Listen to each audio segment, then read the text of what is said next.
Shalom, shalom, prophétesse Israël, Jesus Christ Ministry, True Love, Délivrance et Miracle. Merci de m'avoir retrouvé encore pour une séance d'un enseignement qui va nous démontrer aujourd'hui si Jésus-Christ est Dieu ou pas.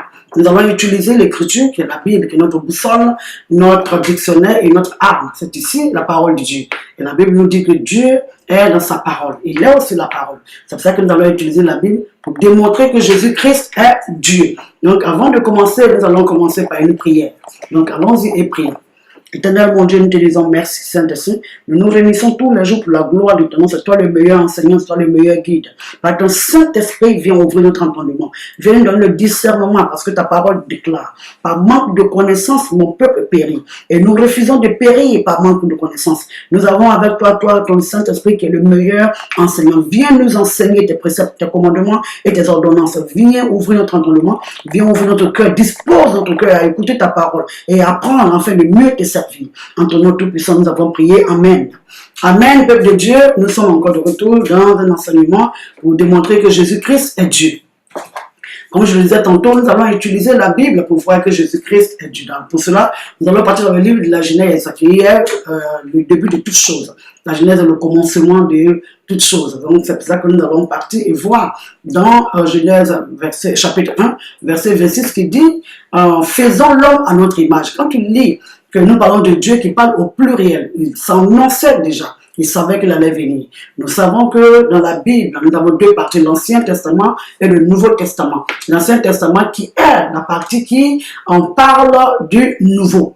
L'Ancien Testament a déclaré le Nouveau. Et le Nouveau Testament a parlé de l'Ancien. Pourquoi? Parce que l'Ancien Testament avait déjà annoncé Jésus-Christ et le Nouveau Testament vient confirmer ce que l'Ancien Testament avait dit. C'est pour cela que nous disons que l'Ancien Testament a parlé du Nouveau et le Nouveau Testament a parlé de l'Ancien. C'est ce qui avait été déclaré dans l'Ancien Testament, c'est accompli dans le Nouveau Testament. Donc nous allons voir avec l'Écriture ce que la Bible nous dit selon notre Seigneur Jésus-Christ qui aujourd'hui envoie de plus en plus de débats. Il y en a qui disent qu'ils sont chrétiens, mais qui ne croient pas que Jésus-Christ est Dieu. Ils disent non, c'est un prophète comme les autres. Alors nous allons voir ce que l'Écriture nous dit. Merci. Alors pour cela, nous allons partir dans le livre de Ésaïe. Nous allons partir dans Ésaïe 9 d'abord.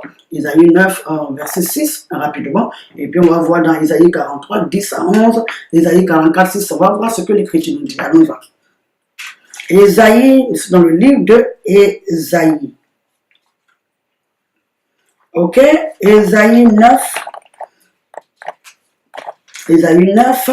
verset 6, qui nous dit « Donner à l'empire de l'accroissement et une paix sans fin au trône de David et à son royaume, l'affermir et le soutenir par le droit et par la justice dès maintenant et à toujours. Voilà ce que fera le zèle de l'Éternel des armées. » Pourquoi il est important de lire? Quand tu lis, tu dis, mais on ne parle pas de Jésus dedans. Oui, mais nous parlons du caractère, si on peut dire ça comme ça. En anglais, on dit le trait, ça veut dire que la caractéristique de Dieu. Qu'est-ce que Dieu fait? Qui est Dieu? Vous voyez? Qui est Dieu? Quand tu es chrétien, tu dois savoir qui est Dieu. Tu dois connaître ton ennemi, c'est-à-dire que certains comment il opère dans ta vie et connaître ton identité. C'est comme nous avons déjà enseigné à DCM TV par l'Écriture. Donc ici, il faut savoir qui est Dieu, les caractéristiques de Dieu pour comprendre si Jésus est Dieu ou pas. S'il fait ce que la parole de Dieu dit qu'il fait. Donc maintenant, nous allons partir dans Ésaïe 43, de 10 à 11. On y va. Ésaïe 43, 10 à 11 nous dit ceci. « Vous êtes mes témoins, dit l'Éternel, vous et mon serviteur que j'ai choisi, afin que vous le sachiez, que vous me croyez et compreniez que c'est moi. Avant moi, il n'a point été formé de Dieu. Et après moi, il n'y aura point d'autre Dieu, c'est ce qu'il veut dire. C'est moi qui suis l'Éternel. Et hors de moi, il n'y a point de sauveur. C'est moi qui ai annoncé, sauvé, prédit, et ce n'est point parmi vous un Dieu étranger. Vous êtes mes témoins, dit l'Éternel, c'est moi qui suis Dieu. Je le suis dès le commencement et nul ne délivre de ma main. J'agirai qui s'y opposera. Il dit que c'est l'Éternel et hors lui n'a point d'autre Dieu. Alors on voit dans le livre de Jean. Jean 1, ce que Jean 1 nous dit concernant la parole de Dieu. Puisque ici nous venons de lire qui dit que c'est lui seul que Dieu, or lui n'en a point. Donc allons voir ce que Jean nous dit. Jean, le Nouveau Testament. Nous allons voir dans le livre de Jean. Ce que la parole de Dieu nous dit dans le livre de Jean. Jean 1. Nous allons prendre Jean chapitre 1, on va lire à partir du verset 1er, qui dit ceci. Au commencement était la parole, et la parole était avec Dieu, et la parole était Dieu. Au commencement était la parole. Alléluia, et la parole était avec Dieu, et la parole était Dieu. Beaucoup de personnes lisant Jean 1, chapitre 1, verset 1, croient que c'est quand le monde a commencé, quand Dieu a commencé à créer son monde qu'il a commencé à exister. Non, Dieu existait avant que le monde n'existe. Dieu est existence. Dieu n'existe même pas. Dieu est existence.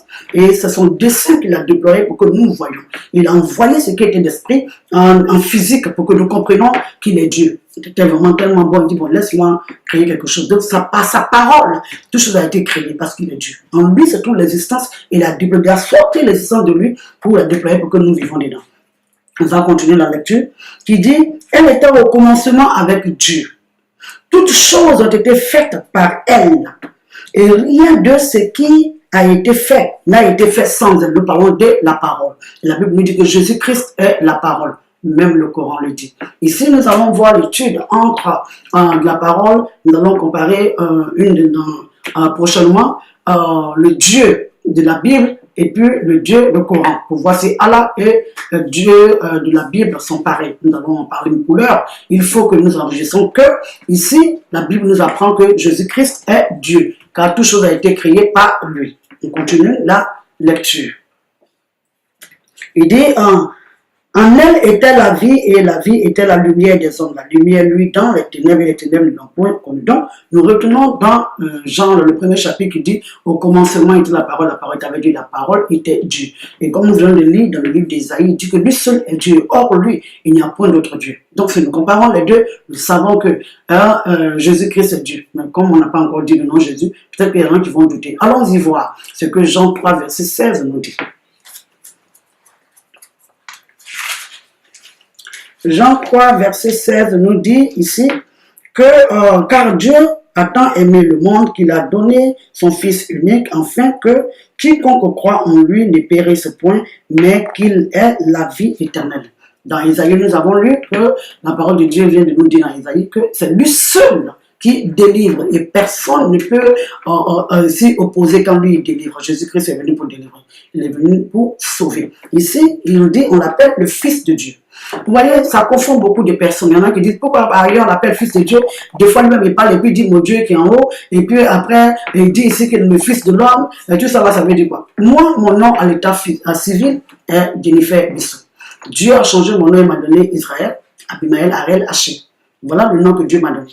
Mais quand tu dis Jennifer, ceux qui m'ont connu au nom de Jennifer, quand tu m'appelles Jennifer, je sais que ces personnes-là me connaissaient depuis mon école primaire jusqu'au secondaire. Ces personnes-là me connaissent très longtemps. Et ceux qui m'ont connu en tant que servante de Dieu m'appellent Israël, maman Israël. Mais je suis la même personne, seulement la personne spirituelle que je suis n'est plus la même personne que j'étais hier. Voilà seulement la seule différence, mais c'est le même corps que je possède. Et l'esprit qui est dedans aujourd'hui a changé. Dieu m'a délivré de tout ce qui me possédait aujourd'hui. Il s'est servi de son sang pour me nettoyer. Donc quand on dit Jennifer, quand on dit Israël, nous avons présenté la même personne. Donc Dieu, quand il s'est fait appeler fils, il s'est fait appeler père ici, et puis il dit le commencement et la fin, il ne fait pas de lui plusieurs dieux. Ça ne veut pas dire qu'il y a beaucoup de dieux. Il est le seul, l'unique seul vrai Dieu. Or, lui, il n'y a pas d'autre Dieu. Alors, par moment, quand Jésus a dit, je parle de mon Père, allons voir un peu un exemple qui va peut-être nous aider à comprendre ce que Jésus voulait véhiculer comme message. Tu es une personne. Regarde un peu en bas de tes pieds. Vois une fourmi et regarde-toi arrêter au-dessus de la fourmi. Vois la fourmi à côté de ton pied. Tu es un géant, gigantesque personne. Pour la fourmi, parce que tu es grand, tu es très haut, la fourmi, petite fourmi, regarde-toi. Si Dieu te donnait le pouvoir d'aller parmi les fourmis, il fallait dire aux fourmis qu'il y a un Dieu ou bien les êtres humains, voilà comment nous vivons. Comment tu allais le faire? Si Dieu te donne le pouvoir de te transformer en fourmi, pour que tu sois une fourmi ou des fourmis pour leur parler. Parce que quand tu parles, ça va résonner trop fort dans l'oreille de la fourmi. Regardez comment la fourmi est petite. C'est ce que Dieu a fait. Pour venir au milieu des êtres humains, il fallait qu'ils viennent dans un corps humain, pour venir habiter au milieu de nous, pour nous enseigner, pour dire qu'il y a un Dieu. Même quand tu disais qu'il était Dieu, les gens voulaient le tuer, on l'a poursuivi. Alors Jésus venait dans un corps humain, il ne fait pas de lui un être humain comme toi et moi. de par sa naissance et de par ce qu'il faisait. Jésus était 100% Dieu, 100% être humain. Oui, notre Seigneur Jésus-Christ est Dieu. On va continuer la lecture. Alors, nous allons partir dans le livre de Isaïe 44, Isaïe 44, 6. Si on peut y aller dans Isaïe 44, 6, qui nous dit ceci. Ainsi parle l'Éternel, le roi d'Israël et son rédempteur, l'Éternel des armées. Je suis le premier et je suis le dernier. Et hors moi, il n'y en a point d'autre Dieu. Et c'est ce que Dieu dit. Alors, on voit Isaïe 44, verset 6, qui nous dit ceci. Ainsi parle l'Éternel, le roi d'Israël et son rédempteur, l'Éternel des armées. Qu'est-ce qu'il dit? Il dit, je suis le premier et je suis le dernier. Et hors moi, il n'y en a point d'autre Dieu. C'est que nous ramène dans le livre de Jean. Jean 1, qui dit, il était le commencement, il était le... Il y a un seul Dieu. Il y a un seul Dieu. Il peut se déployer, il devient en Dieu le Père, Dieu le Fils, Dieu le Saint-Esprit, pour apporter un enseignement au peuple selon l'entendement de chacun d'entre nous. C'est pour ça que parmi nous, il y en a qui ne peuvent pas comprendre que Jésus-Christ était Dieu. Il faut que d'autres personnes leur disent, oh non, voilà les versets pour les aider. Ça ne veut pas dire que ces personnes sont nulles ou que ces personnes ne se comprennent pas. Non, non, non, ce n'est pas ce que ça veut dire. Toute personne, il faut toujours un enseignement. Il faut que nous comprenions la parole de Dieu. Donc Jésus-Christ est Dieu. Nous pouvons continuer en allant dans le livre de Romains pour ceux qui veulent. Romains 16, nous allons lire Romains 16, 12. Non, Romains 16, 12 jusqu'à 16. Allons-y voir ce que la Bible nous dit dans le livre de Romains.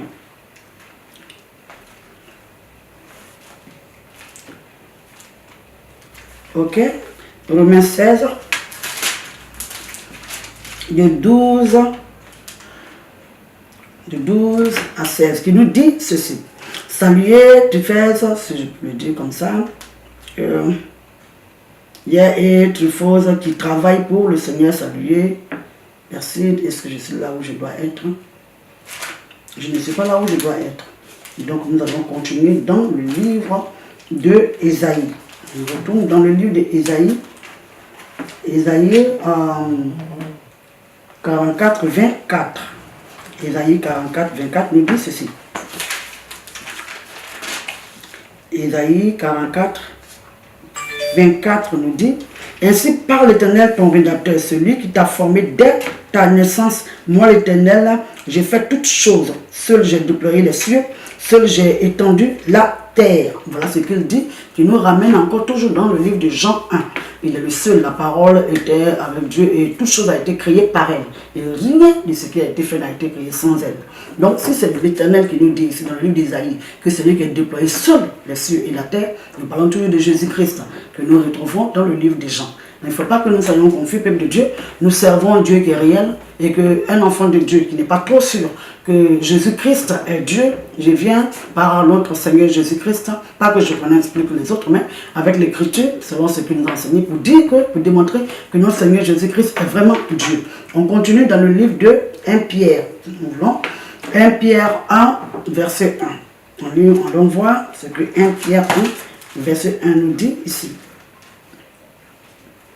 Il faut que nous ayons si quelqu'un vient te dire, oh, ton Dieu n'est pas un Dieu, je vais aller dans 2 Pierre, dis-lui que mon Dieu est Dieu, Jésus-Christ est Dieu. Jésus-Christ est Dieu. Il n'y a pas de discussion à ce niveau. Jésus-Christ est Dieu. Donc nous allons partir dans le livre de 2 Pierre 1, 1. Il dit quoi? Simon Pierre, serviteur et apôtre de Jésus-Christ, à ceux qui ont reçu en partage une foi du même prix que la nôtre, par la justice de notre Dieu et du Sauveur Jésus-Christ. Notre Dieu et Sauveur Jésus-Christ. Alléluia. Beaucoup de personnes divisent ça. Ils disent non, on parle de Dieu et puis on parle de Jésus-Christ. Non, non, non. On parle de la même personne. Ça confond beaucoup de personnes. Nous parlons de la même personne. Quand on dit Dieu le Père, Dieu le Fils, Dieu le Saint-Esprit. Dieu le Père est le créateur de toutes choses qui a parlé au pluriel dans le livre de la Genèse. Et puis Dieu le Fils, quand nous parlons de Jésus-Christ qui est venu dans le corps humain, venu habiter parmi les saints sur cette terre-là, il a marché comme nous. Et puis, il s'est donné à la mort pour que nous-mêmes nous soyons sauvés. Afin que quiconque croit soit sauvé. Quand il a été ressuscité, maintenant, c'était là qu'il a donné maintenant le pouvoir au Saint-Esprit de servir ouvertement et celui qu'il appelle, qu'il vienne pour enseigner. Sinon, avant ça, le Saint-Esprit existait, mais n'avait pas été donné aux êtres humains de faire avec nous tous les jours l'enseignement et ce qu'il fallait faire. Le Saint-Esprit se déplaçait seulement sur l'ordre de Dieu. Aujourd'hui, quand tu l'appelles, il est là, il est le meilleur guide, le meilleur enseignant. Nous pouvons continuer toujours dans le livre de Jean. Allons voir Jean 5, versets 17 et 18. Jean 5, 17 et 18. Qu'est-ce que la parole de Dieu nous dit dans le livre de Jean 5, 17 et 18. Voilà ce qu'il nous dit. Il dit, mais Jésus leur répondit, mon Père agit jusqu'à présent. Moi aussi, j'agis. Si nous comprenons qu'ils sont un, que c'est le même Jésus-là qui est Dieu, il dit, mon Père agit jusqu'à présent, moi aussi, j'agis. Pourquoi?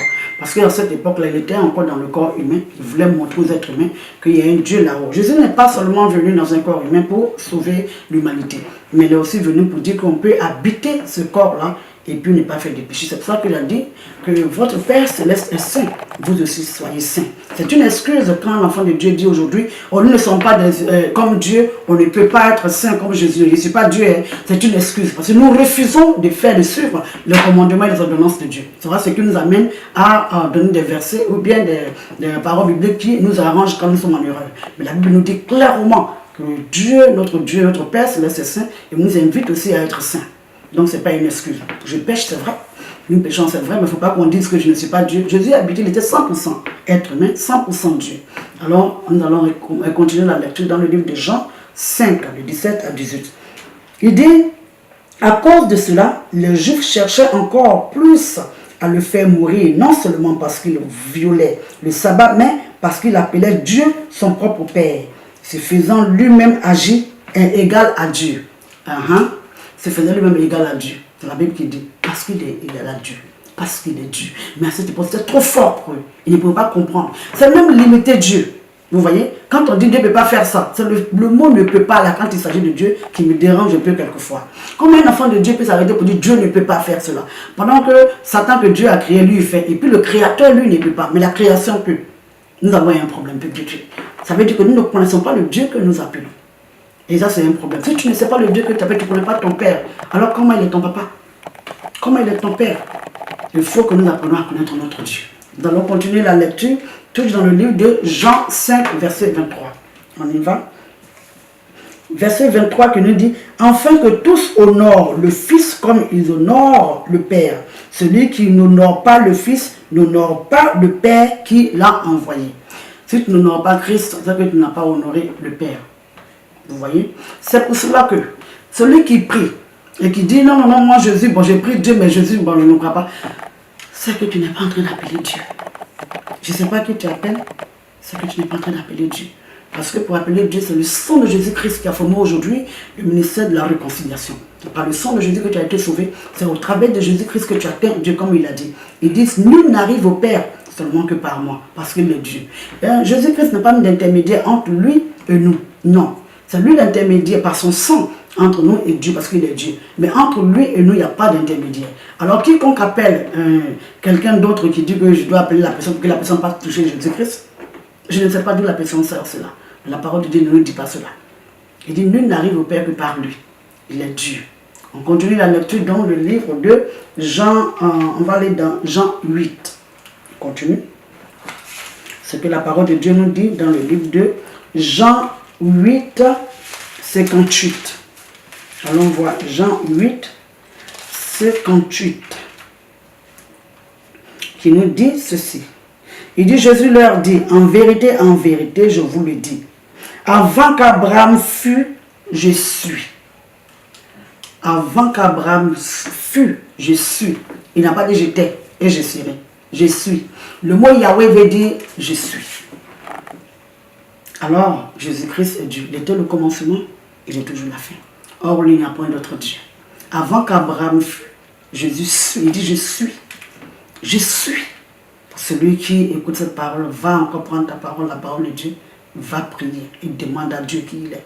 Demande à Jésus-Christ de t'aider. Parce que vraiment, tu as besoin de ton Père, tu le pries, il faut que tu le pries selon lui, ce commandement.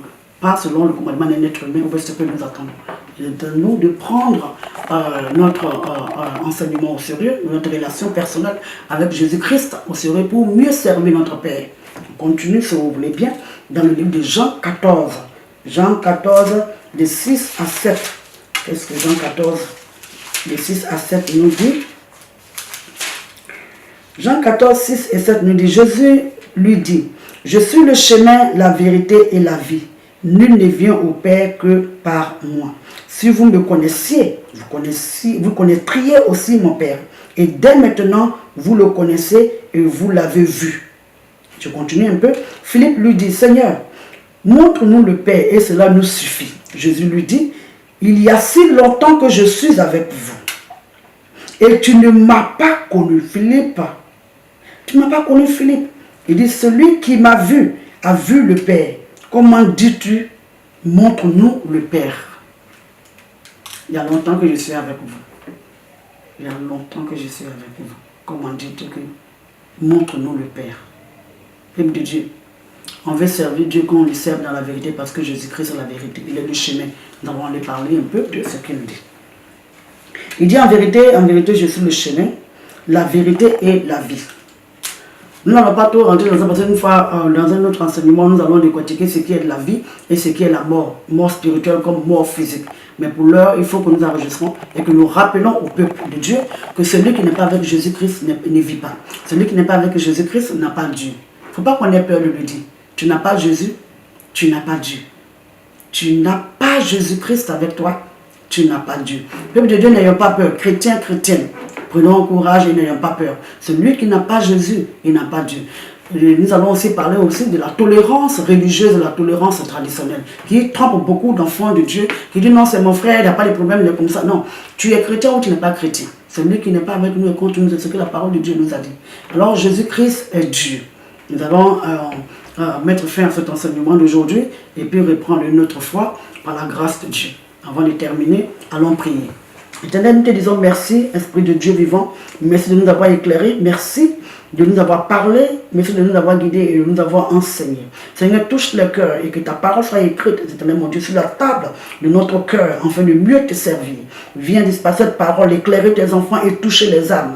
Viens encore, Seigneur, pénétrer le cœur de tes enfants. Viens te montrer à ton peuple, afin qu'ils te servent avec dignité et avec amour. Par ton nom saint, nous avons pleuré, nous avons prié. En ton nom, nous avons aussi prié. Au nom de Jésus-Christ, Amen. Soyons tous bénis, on se retrouve une autre fois pour notre enseignement. Soyons bénis.